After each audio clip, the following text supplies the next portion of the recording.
तो theorem number 10.8 बहुत ही important है।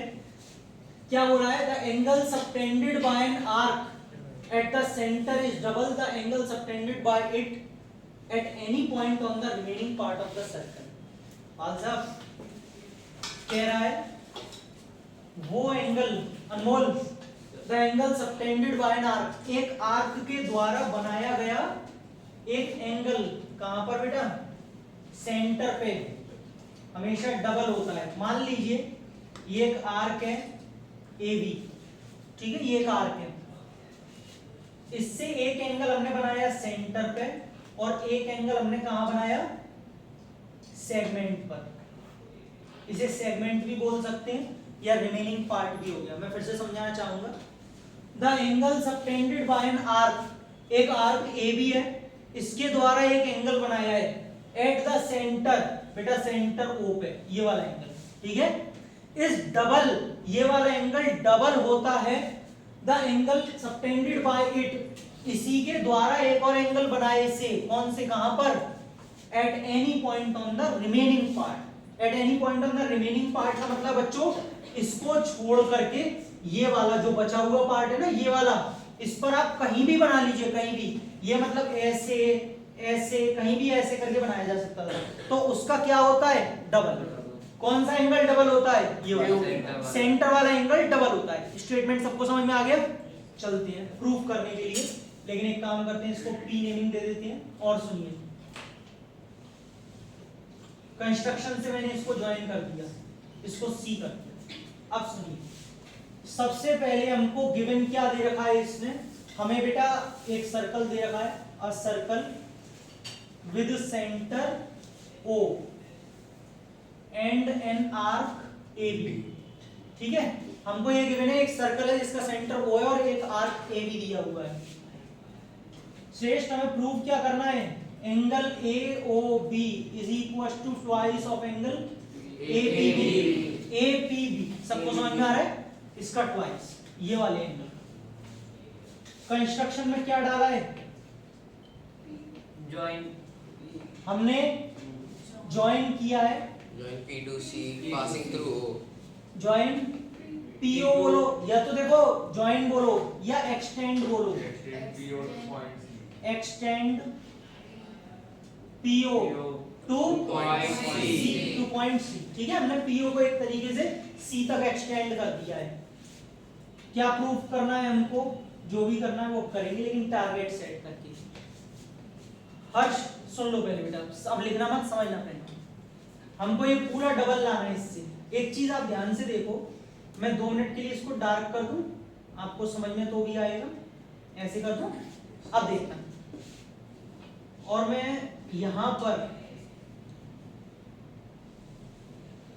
देखो OA OP के इक्वल होगा। यस सर, कैसे? रेडियस ऑफ द, तो अपोजिट एंगल्स भी क्या होंगे? Equal. Opposite side equal, opposite angle भी इक्वल। 2 मिनट के लिए मैं एक काम करता हूं, एंगल 1 एंगल 2 नेमिंग कर लूं। अब आप मुझे एक बात बताइए, ये दोनों एंगल्स इक्वल होंगे। आप ये वाला एंगल देखिए, एंगल 3, सिर्फ इसको डाला है। ये बेटा इस ट्राइंगल के लिए कैसा एंगल है? Exterior angle. दोनों अपोजिट इंटीरियर एंगल्स के सम के इक्वल होगा। यस सर, लेकिन ये आपस में दोनों इक्वल है, तो मैं एंगल 2 को 1 में रिप्लेस कर दूं, यस सर, तो एंगल 3 ट्वाइस ऑफ एंगल 1 आ जाएगा। Yes sir. ऐसा ही दूसरे के साथ करना है, लेकिन वो बाद में, पहले इतना पार्ट लिखाऊंगा मैं आपको, पहले आप इधर देखेंगे, लिखेंगे नहीं। OP is equal to OA, कैसे? Radius of the same circle. अगर ऐसा है तो angle 1 is equal to angles opposite to equal, opposite sides are equal. बहुत बढ़िया, ऐसे ही रट लो बस। Angles opposite to equal, opposite sides are. चलिए नाउ ये वाला एंगल 3 एक्सटीरियर एंगल है, तो angle 3 is equal to angle 1 plus angle exterior angle. बहुत अच्छी, एक्सटीरियर एंगल। निशान समझ में आ रहा है बेटा? जब दोनों ऊपर इक्वल है तो मैं 2 को किस में रिप्लेस कर दूंगा? 1 में, ठीक है, तो angle 3 is equal to 2 angle 1 twice of angle 1। बच्चों इसे आप इक्वेशन 1 डालेंगे। अब इधर आ जाइए फिर से। मैं इसको 4 मान रहा हूं, इसको 5 मान रहा हूं और इसको 6। अगेन आप ये देखिए ओपी ओबी के इक्वल होगा,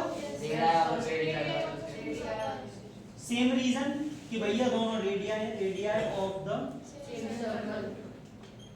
सेम सर्कल। और अगर अपोजिट साइड इक्वल है देयरफॉर एंगल 4, बच्चों रीजन कौन सा वाला, एंगल्स अपोजिट टू इक्वल, लिखने में बहुत टाइम लगता है। चलो अगर एंगल 4 एंगल 5 के इक्वल है ये, तो यहां से अब मैं इस वाले को निकालूंगा, angle 6 is equal to angle 4 plus क्या, जिन्होंने ये प्रॉपर्टी सारी अच्छे से पढ़ी उनको सब क्लियर हो रहा होगा। हर्ष 4 को तो 4 रहने दो। अब किसी बच्चे के दिमाग में ये, आप 5 को ही क्यों इसमें रिप्लेस कर रहे हो, 4 को 5 लिख लो, नहीं, जिसकी जरूरत है, मुझे 4 की जरूरत है तो मैं 5 को रिप्लेस करूंगा। बेटा एंगल 6 कितना आ गया, इक्वेशन नंबर, सबको पक्का समझ में आ गया। ये एंगल जैसा नहीं होना, थोड़ा एंगल, ठीक है।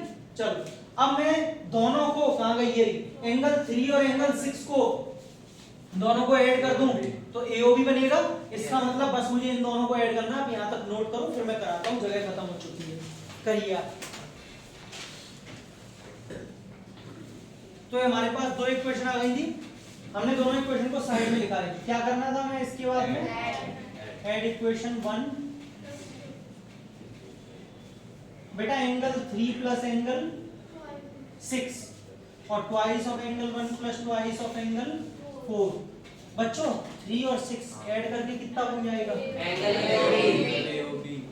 2 कॉमन आ जाएगा, और एंगल 1 प्लस एंगल 4 बेटा एंगल 1 और एंगल 4 ऐड एंगल AP, ये लीजिए, यही हमको क्या करना था, समझ में आया, खत्म, नोट से